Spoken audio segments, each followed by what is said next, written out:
Hello guys what's up.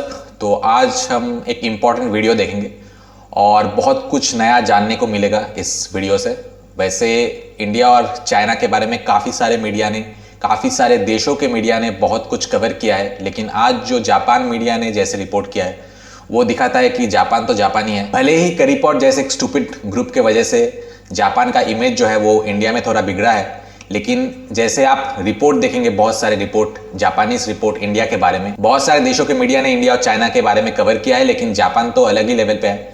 Japan ने जैसे cover किया वैसे किसी ने नहीं किया, तो वो वीडियो हम सबसे पहले देखेंगे। उसके बाद हम छोटा सा ग्लिम्स देखेंगे Portuguese media on India China clash, और उसके बाद हम मोस्ट रीसेंट जो इवेंट हुआ है कि एक चाइनीज ब्लॉगर को अरेस्ट कर लिया गया है जस्ट बिकॉज उसने सवाल उठाए थे कि गलवान वैली क्लैश में 4 तो हो ही नहीं सकता, उससे कई ज्यादा चाइनीज सोल्जर्स मरे हैं। इंडोनेशियन मीडिया ने यहाँ पे बहुत बढ़ चढ़ के इसकी आलोचना की है कि एक चाइनीज ब्लॉगर को अरेस्ट कर लिया गया, तो वो हम एंड में देखेंगे। अभी फिलहाल वीडियो शुरू करते हैं। 中印国境の緊張が高まり続け、双方は国境地帯で兵力を増強しました。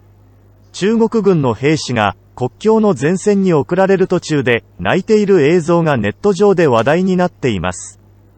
9月19日、ツイッターユーザーの林彩春マイケルは中国軍兵士が車内で歌いながら泣いている動画を投稿し、中国、インド国境に派遣された兵士は車内で歌いながら思わず泣きました。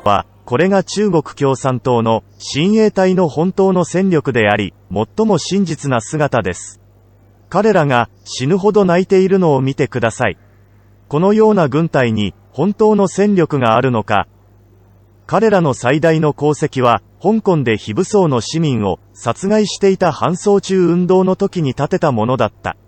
彼らの泣き顔を見てみてください。中国本土の市民以外に誰を相手できるのか。戦争が始まって犠牲に供されるのは全部これらの普通兵士である。権力のある富裕層の子供たちは海外で高級車を運転して世界で一番美味しいものを。中国軍人は最低限の高地防護装備が不足しており、顔のほとんどが高原の紫外線でひどく焼けており、雪山をパトロールしている間もゴーグルすらつけていなかったという。一方、インド軍は装備が充実しており、身体状況がよく十分な防御力を持ち、国を守ることに自信と大きな誇りを持っています。インドの兵士には軍人の尊厳がありますが、中国の兵士は軍人の尊厳がないだけでなく、海外の犬にも及ばないほどの状況に生きています。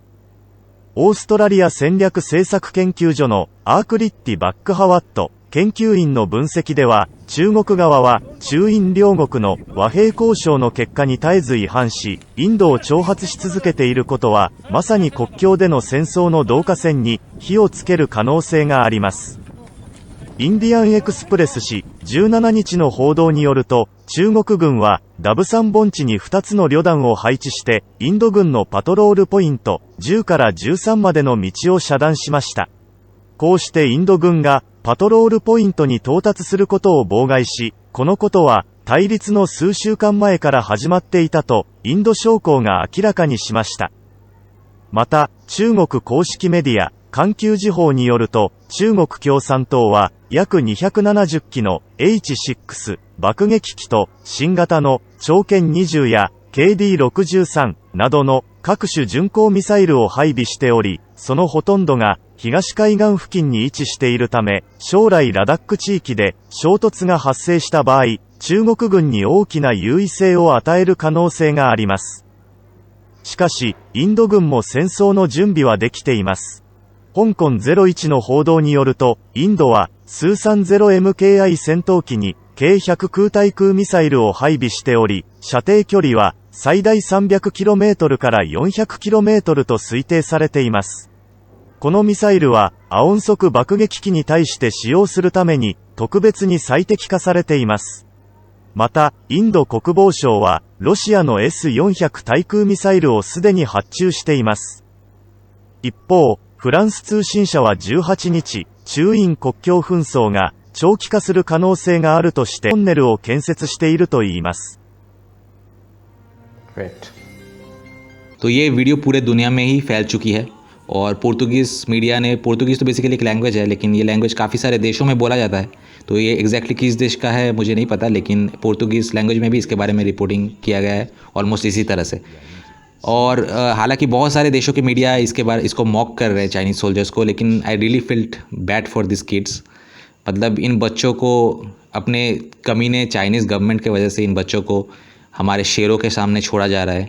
तो basically I really feel bad. तो ये तो बहुत नाइंसाफ़ी है। बट एनीवे, अभी हम एक रिसेंट जो इवेंट हुआ है, चाइनीज़ ब्लॉगर को अरेस्ट किया गया है, इसके बारे में हम इंडोनेशियन मीडिया का रिपोर्ट देखते हैं। ये एक आर्टिकल्स है, ये वीडियो नहीं है, लेकिन इसके बारे में काफ़ी सारे आर्टिकल्स छपे हैं इंडोनेशियन मीडिया में। और अगर आप गूगल में सर्च करें तो कई सारे आर्टिकल्स इसके बारे में लिखा गया है। तो मैं उनमें से एक सिलेक्ट करके आपको सुना रहा हूँ। तो ये मेरडेका.com से है। तो उन्होंने लिखा है कि चाइना की पुलिस ने एक ब्लॉगर को अरेस्ट किया है क्योंकि उसने चाइनीज़ सोल्जर्स पे कमेंट किया। वो चाइनीज़ सोल्जर्स जो गलवान वैली में इंडियन सोल्जर्स के हाथों मारे गए थे। चाइनीज़ अथॉरिटीज़ बोल रहे हैं कि ये आदमी जिसकी उम्र 38 साल की है, ये फैक्ट्स को डिस्टॉर्ट कर रहा है, मतलब फैक्ट्स को तोड़ मरोड़ के अपने हिसाब से पेश कर रहा है। पिछले कुछ दिनों में ये 7वां ऐसा शख्स है जिन्हें सेम ग्राउंड्स पे अरेस्ट किया गया। ये इंटरेस्टिंग है क्योंकि मैंने कई सारे मीडिया के रिपोर्ट देखे, लेकिन वो इसी के बारे में बता रहे हैं जो इंडियन मीडिया जो रिपोर्ट दिखा रहे हैं। लेकिन इंडोनेशियन मीडिया का कहना है कि ये 7वां ऐसा शख्स है।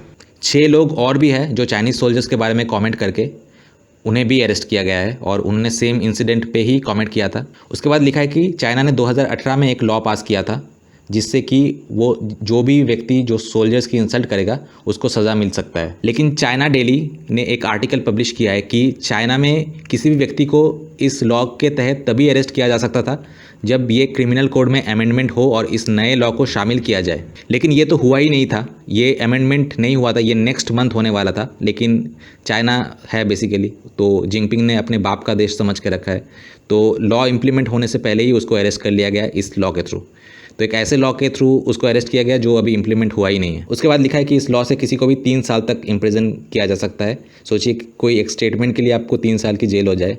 Thanks god we are not born in that country. तो उसके बाद लिखा है कि अगर क्यू है जो है ब्लॉगर का, जो ब्लॉगर है उसका शॉर्ट नेम है, तो अगर क्यू 10 दिन बाद उसका ट्रायल होने वाला है और अगर क्यू को दोषी ठहराया जाता है तो वो पहला व्यक्ति होगा जिसे इस रूल के थ्रू, इस लॉ के थ्रू पनिश किया जाएगा। और ये चाइना के लिए एक बहुत ही शेमफुल बात है। ये चाइनीज़ आर्टिकल ने लिखा है और ये इंडोनेशियन मीडिया ने इसको कोट किया। और ये लिखा है कि उसने कन्फेस किया कि वो अटेंशन पाना चाहता था, इसीलिए वो उन्होंने ऐसा लिखा। तो आपको पता ही होगा कि अरेस्ट करने के बाद कैसे उसे ये कन्फेस कराया गया सबके सामने। तो मैं लास्ट पैराग्राफ पढ़ रहा हूँ। तो इस इंडोनेशियन आर्टिकल में लिखा है कि लास्ट पैराग्राफ में लिखा है कि उनको झगड़ा और ट्रबल इनिशिएट करने के जुर्म में अंदर किया गया। ये एक कॉमन चार्ज है जो चाइनीज़ गवर्नमेंट अक्सर यूज़ करते हैं अपने क्रिटिक्स को चुप कराने के लिए। यही चार्ज और भी बहुत सारे लोगों के खिलाफ यूज़ करके उन्हें अरेस्ट किया गया है जिन्होंने इस सेम गलवान वैली इंसिडेंट के ऊपर कमेंट किया था। लेकिन उन्होंने एग्जैक्टली क्या कहा था ये रिवील नहीं हुआ है। तो यही पे आर्टिकल ख़त्म होता है। जितना मैंने देखा है कि इंडोनेशियन मीडिया इंडिया के सपोर्ट में ही बोलता है। हो सकता है कि इंडिया जब DSR भी सेंड करके इंडोनेशिया को हेल्प किया उसके बाद और भी प्रो इंडिया थोड़ा बहुत हो गया इंडोनेशिया। लेकिन मलेशिया जो है वो हमेशा चाइना के जूते चाटते हैं, चाइना और पाकिस्तान के। बट एनीवे, मैंने आपको कई सारे मीडिया के इंसाइट्स दिए और मिलते हैं आपसे नेक्स्ट वीडियो में। Till then, good bye.